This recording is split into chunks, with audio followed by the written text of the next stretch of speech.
The hospital smelled like antiseptic and old prayers, and I remember thinking, strangely, that I hadn't brushed my hair properly. That's where my mind went while I lay on the narrow bed, dressed in a thin gown, waiting to give my son my kidney. I was 72 years old, and the doctors had warned me carefully. They spoke in gentle, serious voices about risks, recovery, my age. I nodded through all of it. Mothers learn early how to nod when fear tries to interrupt love. My son Daniel lay in the next room. Tubes, monitors, the steady beep that pretends to be calm but never is. Kidney failure, they said. Progressive, urgent. He needed a donor, and I was the closest match. "You're his mother," my daughter-in-law had said when the tests came back. She didn't shout. She didn't cry. She said it the way people say the sky is blue, as if it ended the discussion. "It's your obligation." That word sat heavy in my chest. Not choice, not love, obligation. Still, I agreed. I signed the papers with a hand that barely trembled. I told myself this was what mothers did. I had brought him into the world once. Why wouldn't I help keep him in it? The morning of the surgery, my grandson Noah came with them. He was 9 years old, all elbows and oversized worry. He sat quietly in the corner of the pre-op room, swinging his legs, watching everything with eyes too old for his face. "Grandma," he asked softly, "are you scared?" I smiled at him. The kind of smile you practice so well it fools even you. "A little," I said, "but that's okay." He nodded, unconvinced. My daughter-in-law busied herself with her phone, pacing, whispering updates to relatives. My son squeezed my hand weakly from his wheelchair. His skin looked gray, stretched thin over bone. "Thank you, Mom," he said. His voice cracked. "I don't know what I'd do without you." I squeezed back. "You never have," I replied. The nurse came in then, cheerful and efficient, checking bracelets, asking questions I'd already answered twice. Time began to narrow, funneling toward the operating room. As they started to wheel me away, Noah suddenly stood up. "Wait," he said. Everyone turned. His voice shook, but he didn't sit back down.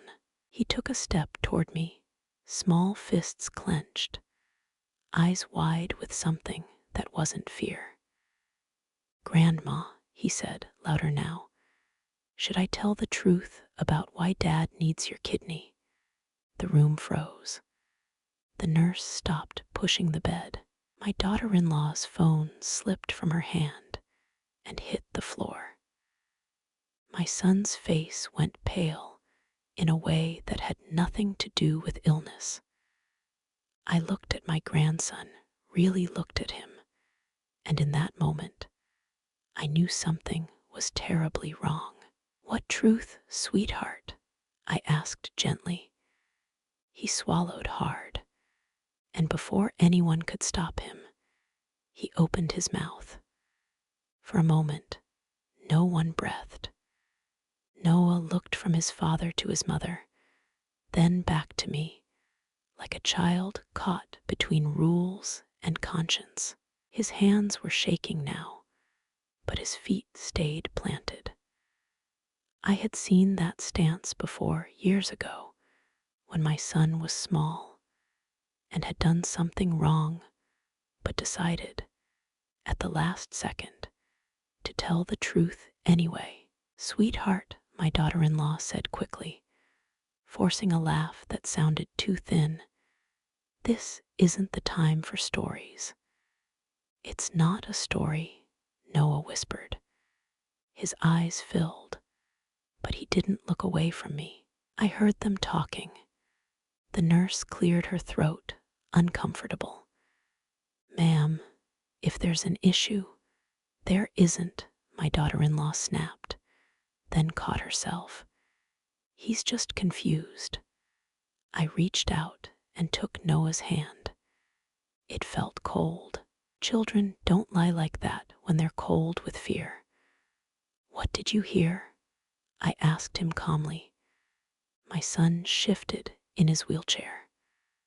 "Mom, please," he said. "Let's not do this right now." That was when I noticed it, the panic behind his words. "Not worry, panic." Noah squeezed my hand harder. "I heard Dad yelling on the phone," he said. "He said the doctors warned him years ago that if he didn't stop, his kidneys would fail."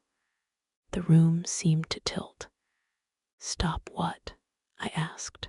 My daughter-in-law stepped forward sharply. "That's enough." But Noah had already crossed the line he couldn't uncross. "Drinking," he said, "and the pills." He promised he stopped, but he didn't. "And last year, Mom said if it got worse, you'd have to fix it. Because you always do." The nurse's face changed, not shocked, but alert, professional, careful. My son closed his eyes.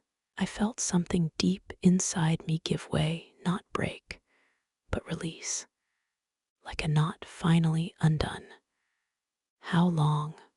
I asked quietly. No one answered. I turned my head toward my son. "Daniel," I said, using his name the way I had when he was a boy, and something serious needed saying.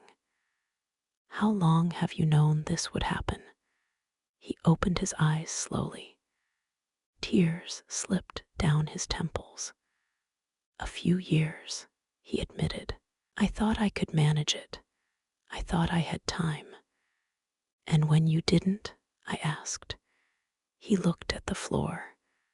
"I thought you'd help." That word again. "Help." The nurse spoke gently but firmly. "I'm going to need to pause this procedure.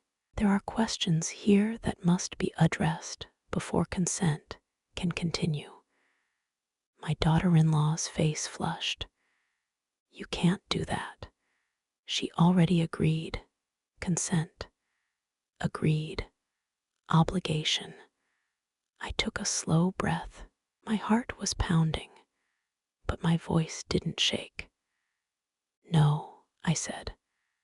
"I agreed to save my son from illness, not from choices he was warned about and continued to make."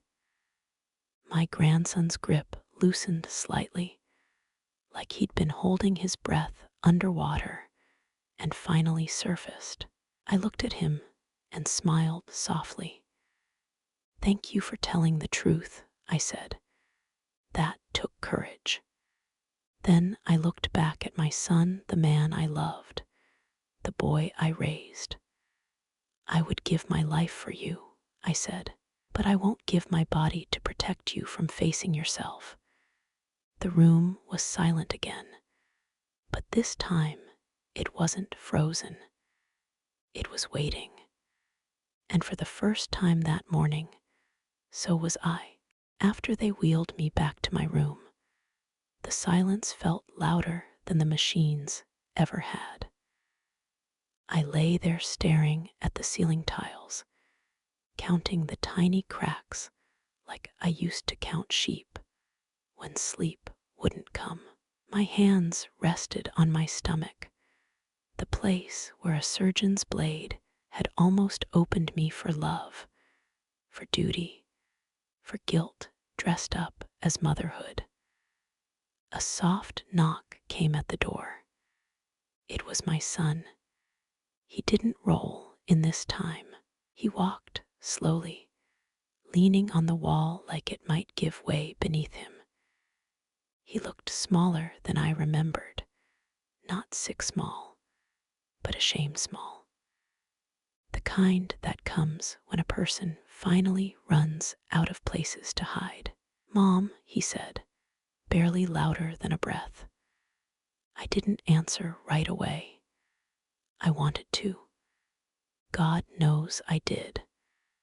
But if I spoke too fast, I knew I'd say something that would stitch us back into the same old pattern. He sat down in the chair beside my bed. His hands were trembling now. I realized then how long he must have lived like this, balancing secrets, fear, and entitlement all at once. "I didn't plan it like this," he said. "I never thought it would get so bad." "That's what you said when you crashed the car at 21, I replied gently. "And when you lost your first job. And when you swore you'd stopped drinking the first time." He flinched, not at my words, but at how calmly they landed. "I was scared," he whispered. "And when the doctor said transplant, all I could think was, you've always been there." There it was again. Always. I turned my head to face him fully. "Do you know what always costs?" I asked. "It costs a woman her rest, her body, sometimes even her dignity." His eyes filled. "I didn't mean to hurt you." "I know," I said, "and I meant it. But you still did." Another knock interrupted us. This time it was the transplant coordinator, followed by a social worker. They spoke carefully, respectfully, explaining evaluations, accountability, lifestyle requirements. Words like compliance and sobriety floated through the room like measured warnings.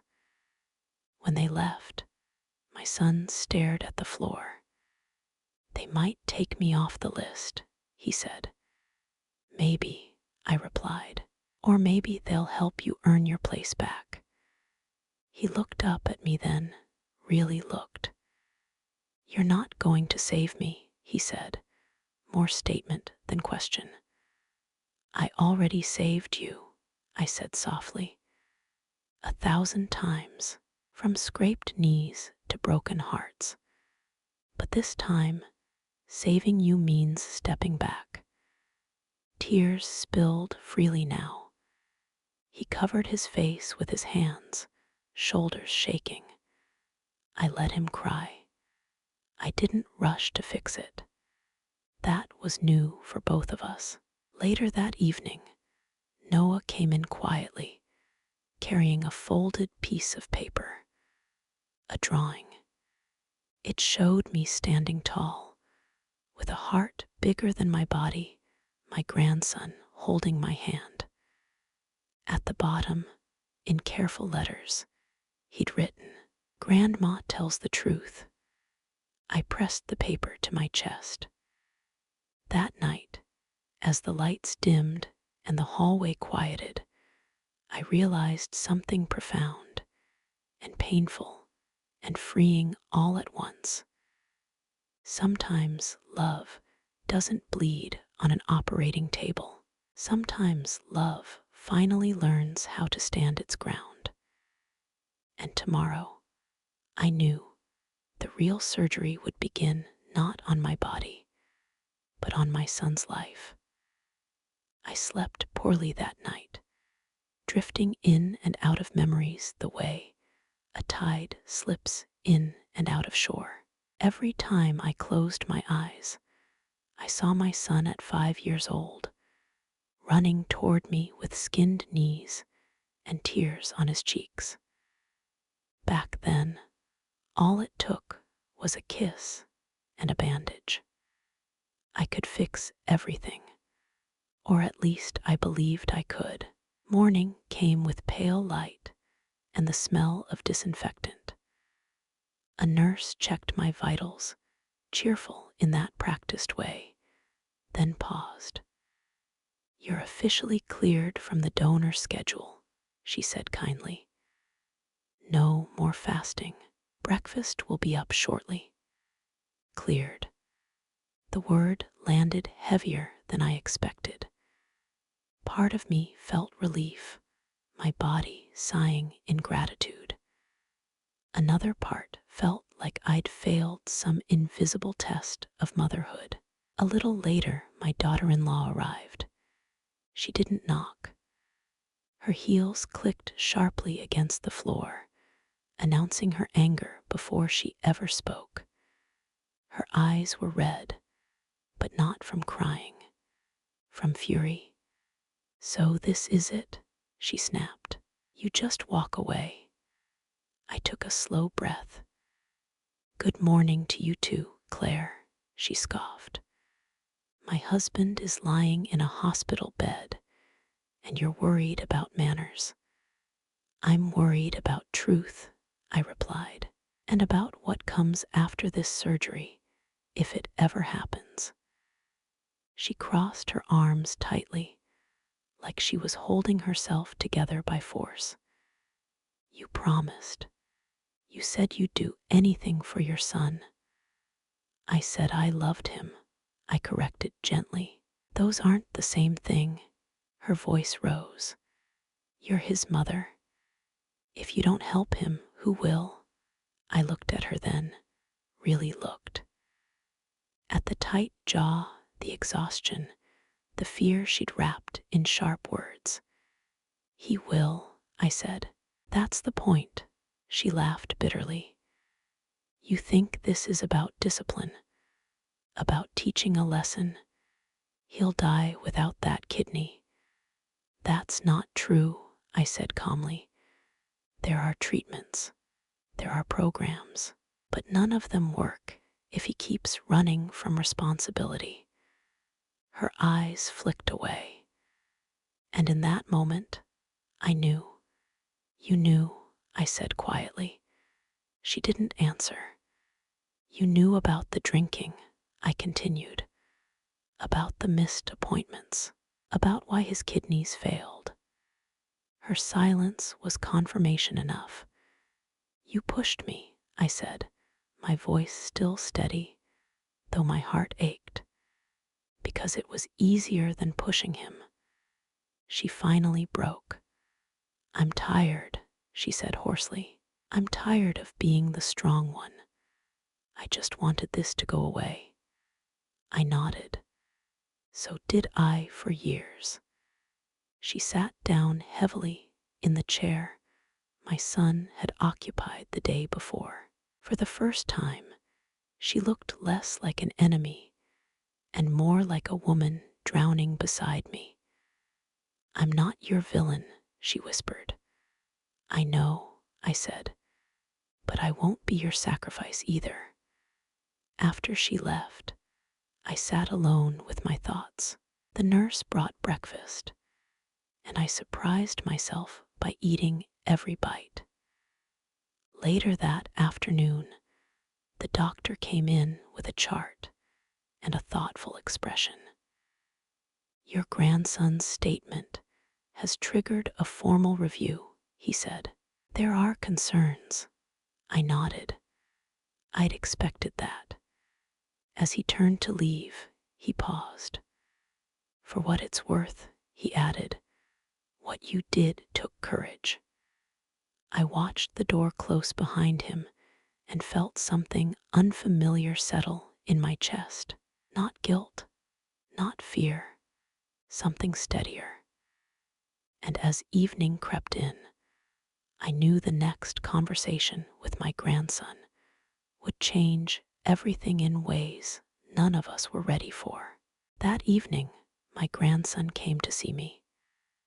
Not with a nurse, not with his parents hovering nearby.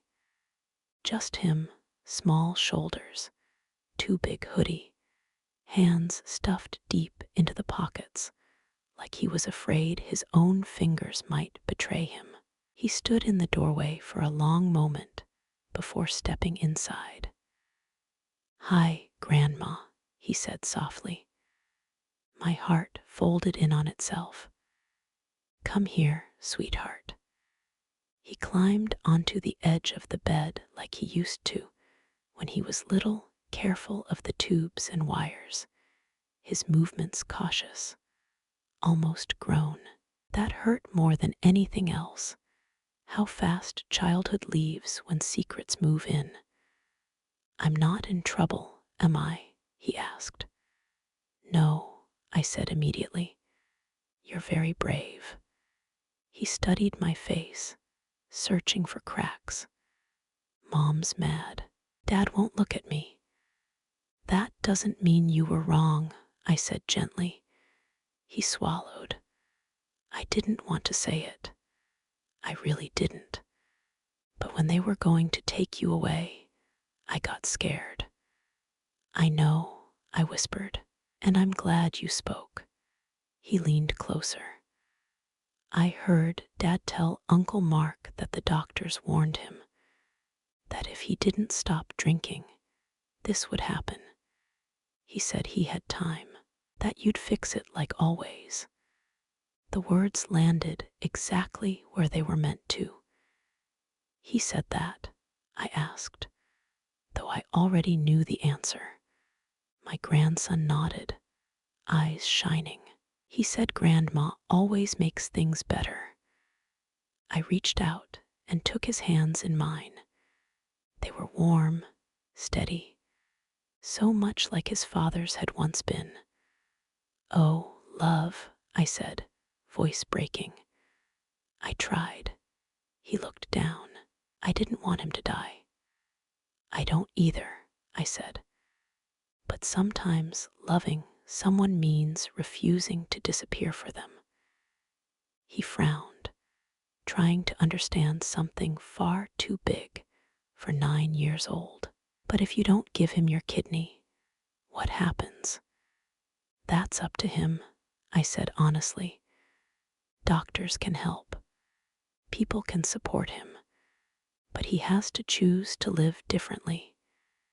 He was quiet for a long time. Then he asked the question that told me everything about the man he might one day become. "Will you still love him if he doesn't?" I smiled sadly.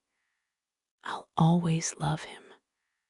Love doesn't stop, but rescuing does." He nodded slowly, like he was placing a heavy truth on a shelf in his mind. Before he left, he hugged me tightly. Not the quick, careless hugs of children, but the kind that says, "I'm holding on because I need to." After he went, I sat alone again. Outside my window, the sky darkened into a deep blue, and the hospital lights flickered on one by one. Late that night, my phone buzzed. It was my son. I stared at the screen for a long moment before answering. "Mom," he said. His voice was rough, stripped of bravado. "They told me you're off the donor list." "Yes," I said, silence. Then, quietly, "I didn't think you'd really say no." "I didn't think you'd really let it get this far," I replied. His breath hitched. "I'm scared." "So am I said. "But fear can be a beginning if you let it." He didn't answer right away. When he did, his voice sounded smaller. "I don't know how to fix this." For the first time, I said gently, "Neither do I." And that's exactly where you need to start. When the call ended, I knew something had shifted. Not healed, not resolved, but cracked open. And sometimes that's the only way real change can get in. The morning after that phone call, the hospital felt different. Not quieter, hospitals never are, but heavier. like the air itself was waiting to see what choice would be made next. My son asked to see me before his rounds with the doctors. When he walked into my room, I barely recognized him. His hair was uncombed, his shoulders slumped, his eyes ringed with a kind of exhaustion that sleep doesn't fix. He didn't sit right away, just stood there, hands shaking slightly. "I told them everything," he said. I blinked. Everything. The drinking, the warnings, how long I ignored them. He swallowed. "I didn't want you to hear it from someone else again." That mattered more than he knew. "I also told them I don't want your kidney," he added quickly, like ripping off a bandage. "Not like that. Not if it costs you your health." I studied his face. There was fear there, but also something new. Ownership. "And," I asked. "They said I'm still eligible for the transplant list," he said. "But it could take time. Months, maybe longer." "And what about treatment?" I asked. He exhaled slowly. "They won't list me unless I commit to it. Rehab, counseling, no shortcuts." I nodded. "That sounds fair." He finally sat down, elbows on his knees. "I used to think needing help meant I'd failed. But now," he looked up at me, "now I think I failed because I didn't ask for it sooner." I reached across the bed and rested my hand on his arm. He flinched at first, then leaned into it like a tired child. "I'm proud of you," I said. His eyes filled instantly. "You shouldn't be." "I am," I repeated. "Not because you're better, but because you're honest." He wiped his face with the back of his hand, embarrassed. "I told my son I'm sorry for everything, for putting him in that position." "And?" I asked. "He didn't say much," my son admitted, "but he hugged me. That felt like hope." Later that day, my daughter-in-law came by, alone. She stood stiffly near the door, arms crossed like armor. "I was wrong," she said without preamble. "About you, about all of it." I waited. "I was scared," she continued, "and angry. And I took it out on you because it was easier than admitting how bad things had gotten." "I understand fear," I said quietly. "But fear doesn't excuse cruelty." She nodded, eyes down. "I know." She hesitated, then asked, "Will you forgive me?" I considered the question carefully. Forgiveness is not a reflex, it's a decision. "Yes," I said at last. "But forgiveness doesn't mean forgetting what we learned." Her shoulders sagged in relief. By evening, the doctors confirmed it. My surgery was officially canceled. My body was mine again. That night, as I lay awake listening to the rhythmic beeping of machines, I thought about all the years I'd confused love with sacrifice, about how often I'd given pieces of myself away, believing that was the only way to be needed. But love isn't measured by what you lose. It's measured by what you allow others to become. And for the first time in a long while, I felt something close to peace. Still, the hardest test wasn't over yet, because choosing yourself is easy in theory. Living with that choice, especially when someone you love is still struggling, that's where the real work begins. I thought the hardest part would be saying no. I was wrong. The hardest part was waking up every morning after that decision and sitting with the fear that I might lose my son anyway. Once my surgery was canceled, the hospital moved him to a different wing, detox, and stabilization. The word detox still made my stomach twist. It sounded so clinical, so neat, for something that had been slowly tearing my family apart for years. I visited him every afternoon. Some days he was hopeful, cracking small jokes, trying to sound like the man he used to be. Other days, he barely spoke, staring at the wall like it held answers he couldn't reach. I learned not to push. Silence, I realized, can be a kind of listening. My grandson came with me one evening after school.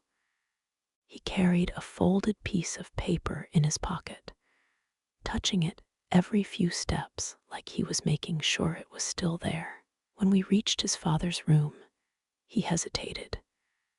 "Grandma," he whispered, "what if I say the wrong thing?" I knelt down so we were eye to eye. "Then you'll say it with love," I told him. "That's never wrong." Inside, my son looked smaller than I'd ever seen him. Not weaker, just stripped down, like all the pretending had finally fallen away.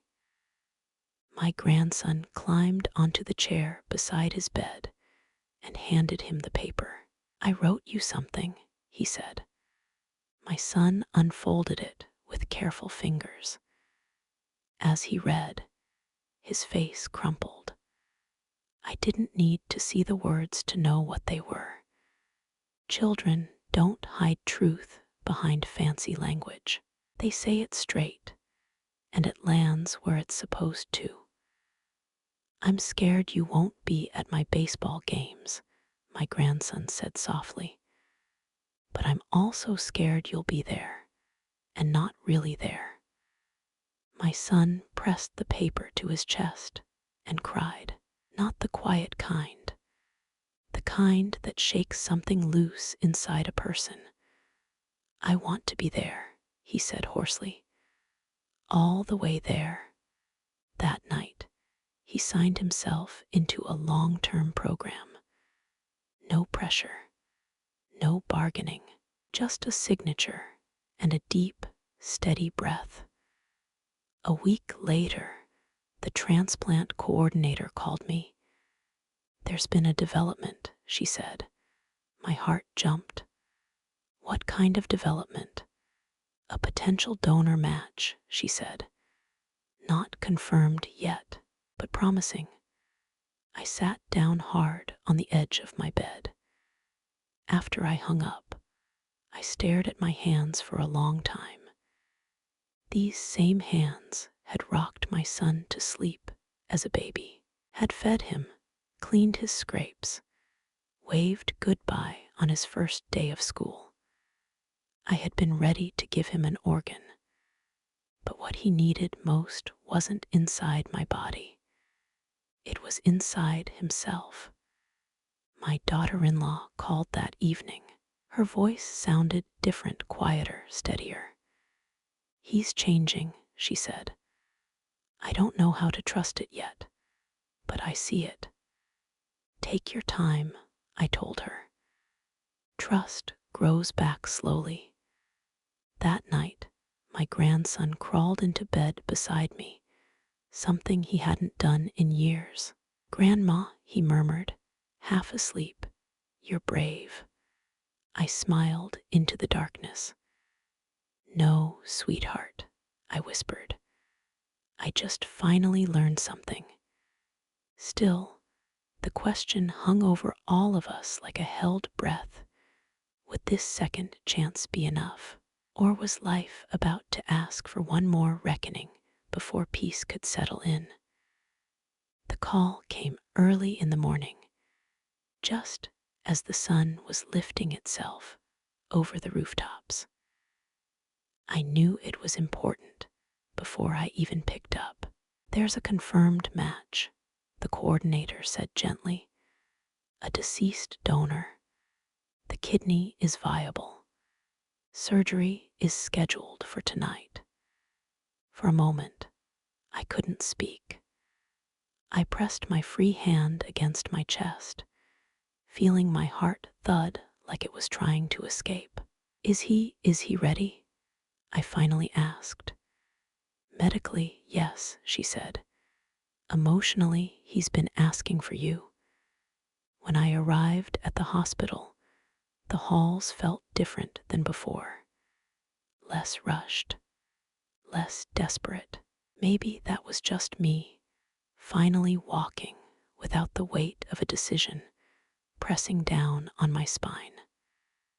My son was sitting up in bed, a thin blanket pulled around his shoulders.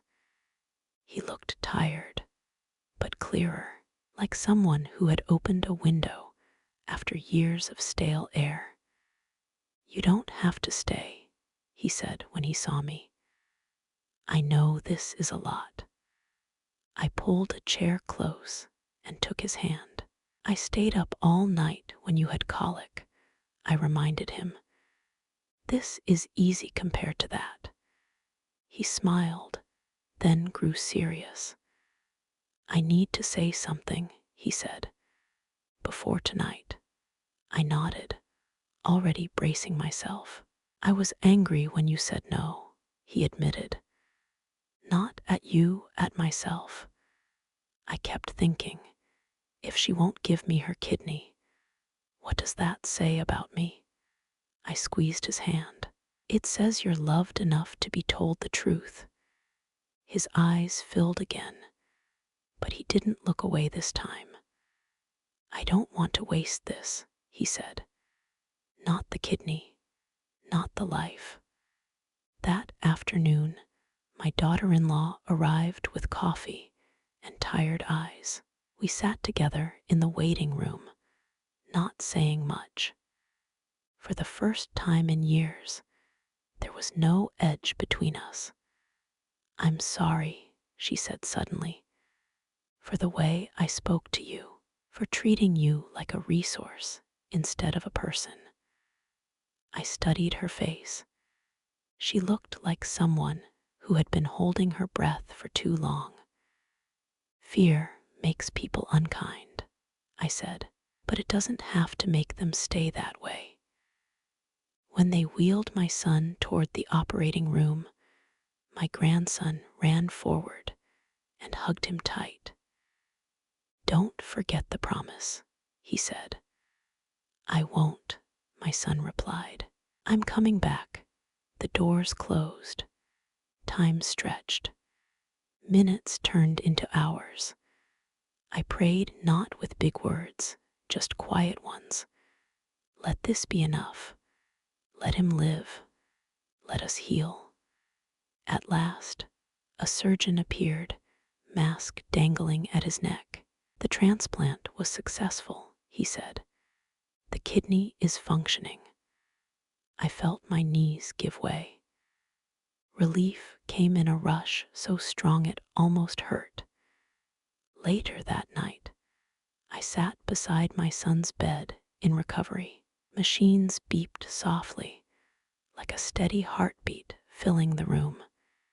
He opened his eyes just enough to see me. Mom, he whispered. I'm here, I said. He swallowed.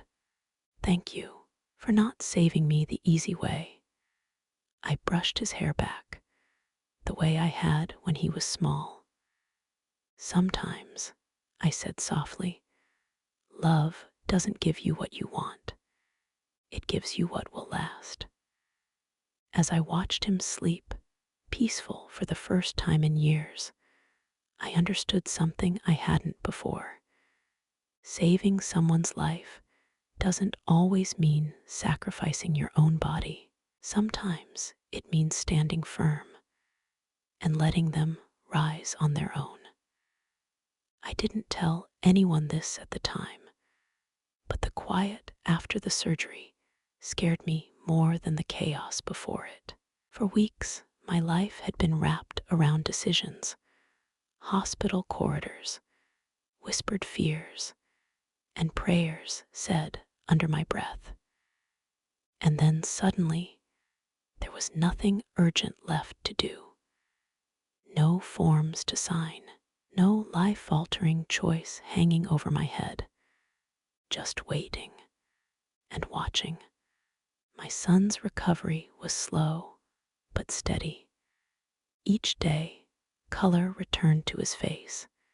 His voice grew stronger. He complained about the food, which I took as an excellent sign. People don't complain unless they plan to stick around. One afternoon, as sunlight spilled across the hospital floor, he asked if he could talk to me alone. When his wife stepped out, he looked at me with an expression I hadn't seen since he was a boy who knew he'd done something wrong.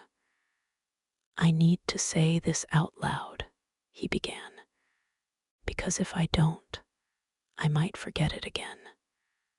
I stayed quiet. "I used my body like it didn't matter," he said, "like I had unlimited chances. And when I got sick, I let everyone believe it was just bad luck." He swallowed hard. "It wasn't." I nodded. I already knew. "What hurts the most," he continued, "is that I almost let you pay for my mistakes." That sentence landed softly, but it stayed. "I forgive you," I said, "but forgiveness doesn't erase responsibility. It just gives you the strength to carry it." He closed his eyes and let out a long breath, like someone finally setting down a heavy bag. A few days later, my grandson came to stay with me while his parents handled paperwork and follow-ups.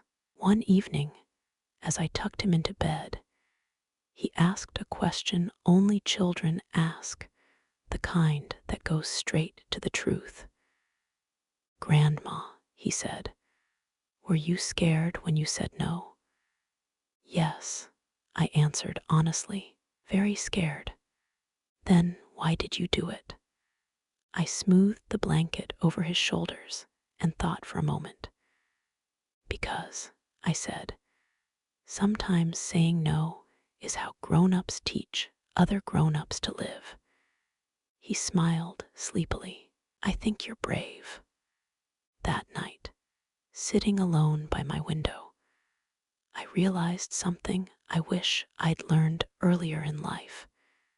Being a mother doesn't mean being a sacrifice altar. Being a grandmother doesn't mean being silent. And love, real love, is not measured by how much of yourself you give away, but by how much truth you're willing to stand in. My son lived, but more importantly, he finally started living differently, and I went home with both kidneys, a peaceful heart, and the quiet confidence that comes from knowing this. I didn't save him with my body. I saved him by teaching him to save himself. And that lesson, unlike an organ, will never fail. Thank you for being here and listening. If this story touched you, please tap the like button. It helps more than you know. Subscribe if you'd like to hear more stories like this. And if you feel comfortable, leave a comment telling me where you're listening from or sharing a small part of your own story.